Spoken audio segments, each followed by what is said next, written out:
সম্মানিত বিশেষ অতিথিবৃন্দ ওনাদের বক্তব্য উপস্থাপন করেছে। আসলে আমাদের বক্তব্যটা আমি যেটা বলতে চাই যে মানুষের মৌলিক অধিকার, গণতান্ত্রিক অধিকার রক্ষার সংগ্রামে আমাদের দেশ নেত্রী বেগম খালেদা জিয়ার ভূমিকা সেটা অনস্বীকার্য। কিন্তু আমি এমন একটা দিক নিয়ে আলোচনা করতে চাই, একজন মানবিক নেত্রী হিসাবে উনি বাংলাদেশের ইতিহাসে ওনার কি ভূমিকা ছিল সেটা আসলে অনেকেই এখানে আমাদের নতুন প্রজন্ম আছে তারা অনেকেই জানেন না। এটা আসলে জানা উচিত বলে আমি মনে করি। বিশেষ করে 1900 প্রেক্ষিতে ছাত্র সংগ্রাম পরিষদে আমরা সেদিন জাতীয়তাবাদী ছাত্র দলের নেতৃত্বে এই এরশাদ বিরোধী আন্দোলনকে বেগবান দেখেছে এবং যার কারণে 91-তে বাংলাদেশের মানুষ ওনাকে ভুল করে।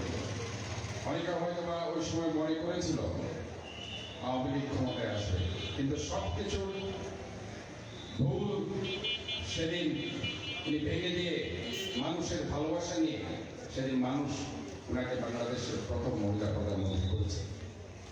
1993 সালে আপনারা হয়তো অনেকে এখানে যারা ডাক্তার আছেন, সিনিয়র ডক্টর আছেন, তারা জানবেন চিটাগং মেডিকেল কলেজে একটা ট্রিপল মার্ডার হয়েছে। ডাক্তার মিজান বোরহান ফরিদ, সেই মার্ডারের অনেক ডাক্তার এবং স্টুডেন্ট কিন্তু আহত হয়েছে।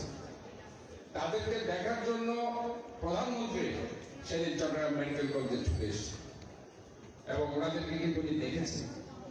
দেখে উনি সেখানে পুরো দিনেই ডাক্তারদের সাথে সময় কাটিয়েছে। এরপরে আপনারা দেখেন 1997 সেদিন হামজারবাগে একটা ভূমিধস হয়েছিল, আপনারা অনেকে জানেন।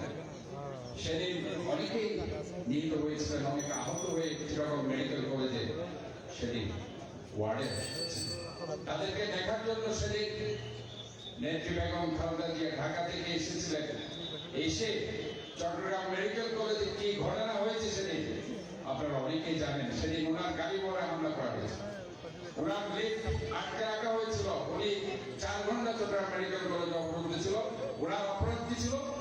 ওনার অপরাধ ছিল উনি অসহায়, দুস্থ এবং ভূমিধসে আহত তাদের স্বজনকে দেখার জন্য এবং তাদেরকে দেখার জন্য মেডিকেল কলেজে।